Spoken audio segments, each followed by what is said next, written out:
All right, I just hit record. Wait a second. Let me grab coffee.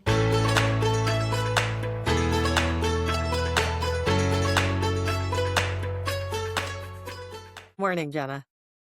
Hi. Hello. How are you? Despite the intro, I don't have coffee, so we'll see how this goes. I could use some caffeine too. Okay, so let's talk about what we're here to talk about today. Yeah. So on our last episode, we chatted a bit about what's happening in the world with this parasite outbreak. Yeah. And we talked a little bit about Taco Bell, but we just kind of scraped the surface because it was still a developing story. Things have now come out in more detail, and there's a lot more to talk about, a lot more that's happening. And in tandem and completely separately, Coca-Cola issued some statements about a cyber attack that is impacting their Fairlife brand, which I am a huge fan of, by the way. Yeah. So are we. And so we wrote an article that we published recently about crisis comms and what communicators are looking at and considering when they're responding to a crisis. And so we thought it would be a fun follow-up little episode to chat through some of that and kind of look at the scenarios of what's happening at the moment. Yeah, and I love how you broke it down, Jenna. It is that thing in communications that people often shy away from. But really, with a solid playbook and scenario planning in place, you are just very well ready for a crazy crisis to strike.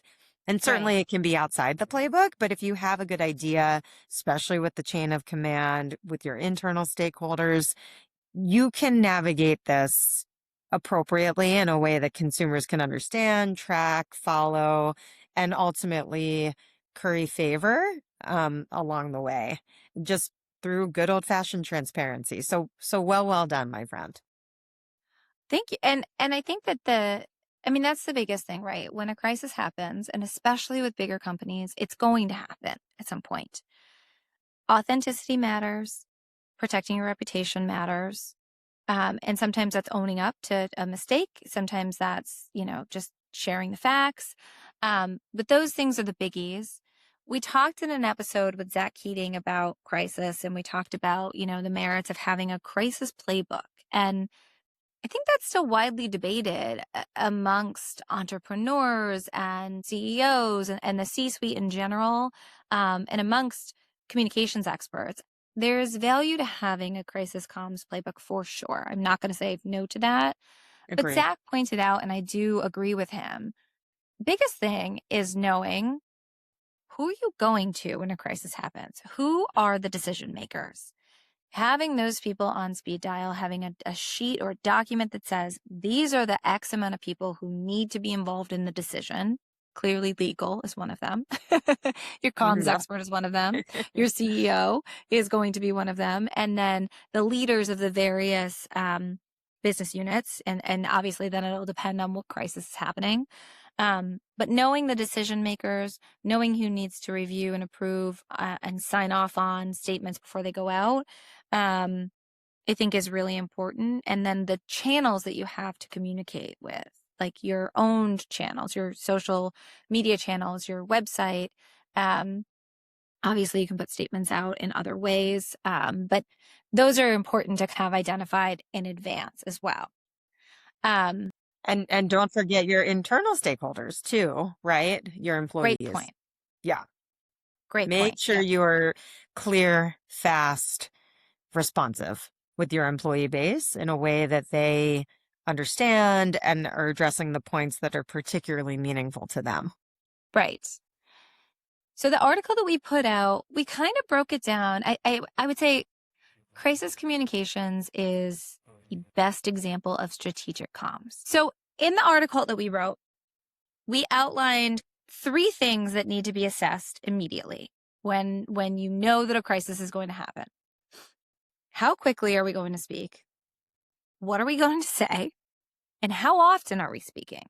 And within that whole how often bucket, something that we maybe didn't talk about, but is just, when do you know crisis is over? When do you know that you're done putting out statements and all of that? And that's kind of a tricky one we've encountered before, is just like, do we need another statement? Do we not? Are people good? Um, so I think let's break it down using, the examples of what's been happening lately and starting with how quickly we speak. Great. And I think, we addressed Taco Bell as the very consumer facing property of this current crisis with the cyclospora outbreak, right? And we applauded them for quickly engaging and being proactive in terms of pulling the lettuce, the cilantro, the affected produce off their lines, particularly in hot markets. Um, the trade-off was the murkiness of the information that was out there, right? When you speak quickly, you might not necessarily know that the source was Taylor Farms, one of your key suppliers, while that stuff is still being worked out. So maybe a day or so push could have been, maybe you can do it. And maybe you say something when you have something, a little bit more definitive. Perhaps that is the sweet spot in the Taco Bell case. Because like we said, now ever since then, it's very synonymous. The brand with the outbreak, people don't dive deep on these things. It's typically a shallow dive, and therefore you're kind of guilty by association. What do you think, Jenna? I think the way you just wrap that up is so correct. Guilty by association, shallow dive, you know, they did the right thing. They acted responsibly for the consumer, but they didn't necessarily need to say something as quickly as they did. And in saying something so quickly, unfortunately, what happens is they then own the crisis. They are the face of the crisis.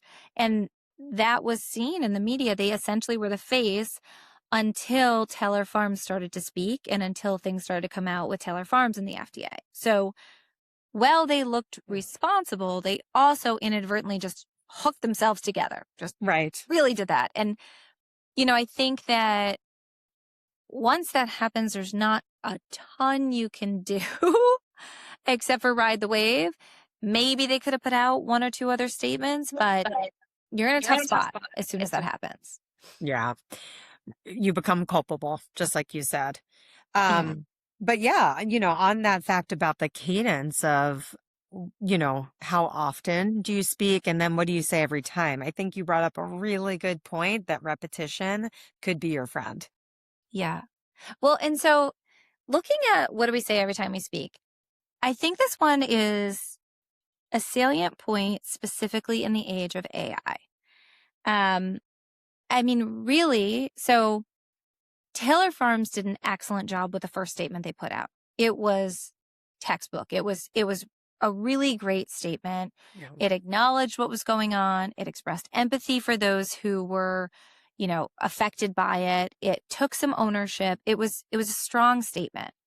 The challenge though was they put out several subsequent statements without the context from their original statement. And I think the assumption is, well, we already put the statement out, so people have that information. Now we're going to give them more. The problem is in the age of AI, if somebody just goes in and says, give me the statement Taylor Farms put out, and you don't put anything specific, there's a high likelihood that you get the most recent statement. So that's number one. Or if somebody just says, what has Taylor Farms said about this? Again, without specific prompts, they may be just getting the updated statements. That actually happened to me the first time I looked into it and I saw it and I was like, why are people saying they did a great job? This statement doesn't have any empathy in it. And then I dug a little deeper and I was like, oh, I see the first one they put out. It's great. But again, in the age of AI and the way people are absorbing information, nobody is going to your newsroom anymore. Nobody is reading all the statements. Nobody is even reading a complete article anymore. So even if the article tracks the statements you put out, people are skimming that. They're taking a quick snippet of things. Attention spans just aren't there.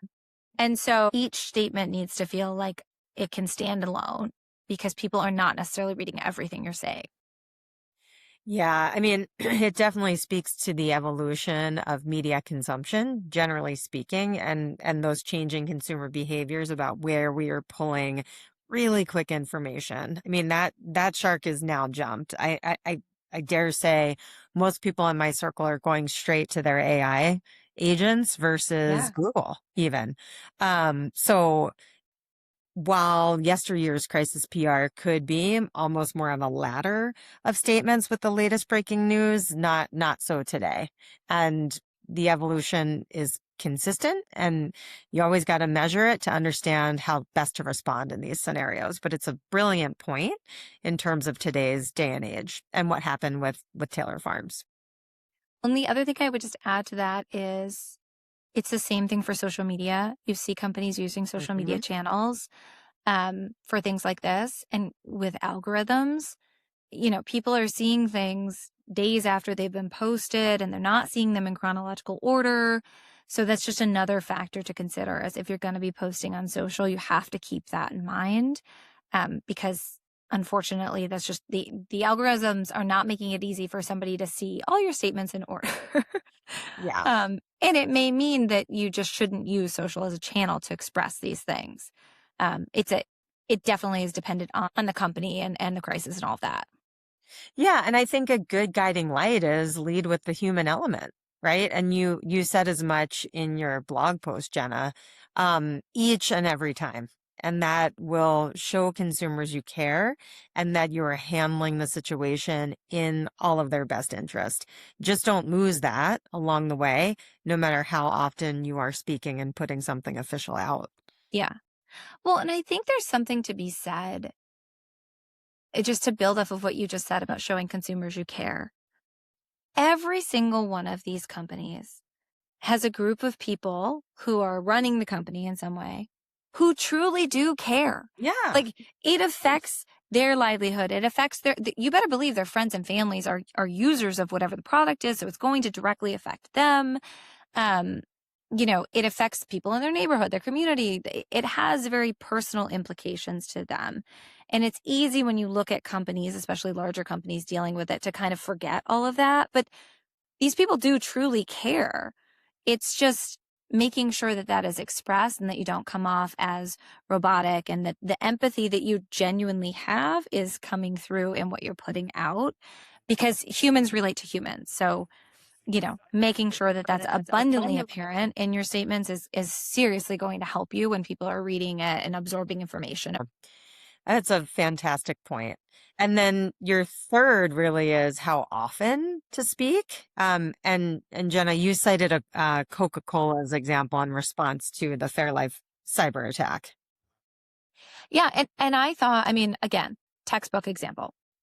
They did great.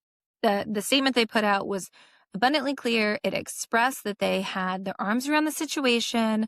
They were doing the appropriate research. They reassured consumers that it was not about product quality. All the things in their statement said to me, this is a brand I can still trust. This is a product I can still buy. They're going through the motions and figuring it out and attacking it in the right way, but it did not make me question the brands at all, which is great. That's what you want to do. You want to reassure people. The challenge is they put that statement out, and I don't have the exact dates in front of me, but they put it out a couple days ago.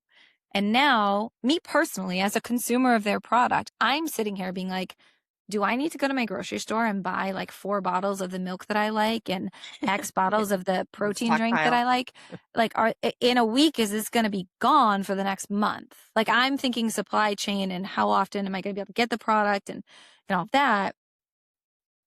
I think that you're going to have thousands of consumers thinking in a similar way is, do I need to treat this as like a scarcity resource, right? Um, or not? Is it going to be fine? And so I think the gap, and I have not looked today, so to be clear, but the gap that I was seeing was there was a lack of a follow-up statement, probably because they don't have a lot to share. They're probably still digging into it. It's probably Sure. quite complex to have done what it did to their systems, but something from them is Yeah, and I helpful. think your point, Jenna, is even, hey, we're still working on it. It's Yeah. kind of basic communications when anyone goes silent on your text thread, in a client to, agency email. We haven't forgotten about this, but we are still actively working on it. And we will get back to you with clear direction when we have it. Well, and transparency too. I mean, you got to imagine if it happened and it's been like a 4-day lag, there has to be some semblance of awareness about what it's going to do to the supply chain. So even sharing, hey, we're still working on it right now. It's looking like you may see a decreased supply, but will still be on shelves. And I'm making that up, obviously, but something Yeah. will really help reassure consumers that, okay, the shelves aren't going to be empty. So those are really elements of just at its most basic, what you can think of when you're attacking a crisis. Even if you get it right from that first statement, the upkeep has to be there. Yeah, and I love your point about when is the job done, right? That can be a bit of a gray area for many communicators, but it truly is when there is a reconciliation, there is a, hey, we've solved the issue, we will be back in full supply as of X date. Or consumer questions stop, no matter how you're receiving those questions, right? Your team on the ground needs to be vigilant to ensure that everything is being addressed even outside of the normal course of the issue. There might be other questions that come up that transparency is demanded. So again, can be a little bit gray, but I think most communicators can figure out the end point when there's a clear resolution or when the questions stop coming in. Yeah. Yeah. And I think as we wrapped up, we kind of said, like share the latest facts, reinforce the actions you're taking, remind people there's a team of humans working on this.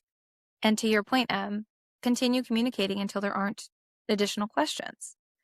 And then if you get really lucky or if you have a really smart team, you could do what KitKat did and turn a crisis into a proactive comms opportunity and crush it and go when it can. I love it. It's threading all of our needles together I'm in waiting for Fairlife to do that. a similar notoriety, right? At least around these parts. But yeah, one can only dream in the PR realm. Exactly. All right. Well, this was a quickie, but to conclude, Mm-hmm. same as we do with all episodes, what's our impact? Yeah. I'm doing a personal one this week, Jenna, just because, I don't know, it's front and center. I've had an interesting year in terms of loss and news, as you know. But I do have a friend who got a tough diagnosis recently and she's going through quite a few surgeries. So we started, an off-brand meal train, actually. So it's just a living Google sheet. Um, and I'm looking forward to delivering that on Thursday and catching up with her and seeing how everything's going that way. But I think it's just always a reminder to reach out to your friends, whether or not they're struggling or not, and just check in. The beauty of a text message, right? Or even just an in-person drop by. But this time of year when school is out and people might be a little less connected, it feels especially important at times like this. So looking forward to that. I love that. Just reinforcing the power of community. Thank you for sharing that, Em. I hope everything goes well with your friend and she's lucky to have you in her corner and bringing her Is goodies she and just, lucky to have my meal, Jenna? That is the well, no, I'm kidding. Yes, she's lucky to have you. She's lucky to have your meal. Yes, you're a fabulous ally okay. to have no matter what. So yes. And Uh, I am lucky to have you. So thank you for taking the time to chat with me today. And thank you to our listeners. yes. Thanks, everyone. See you soon. Bye.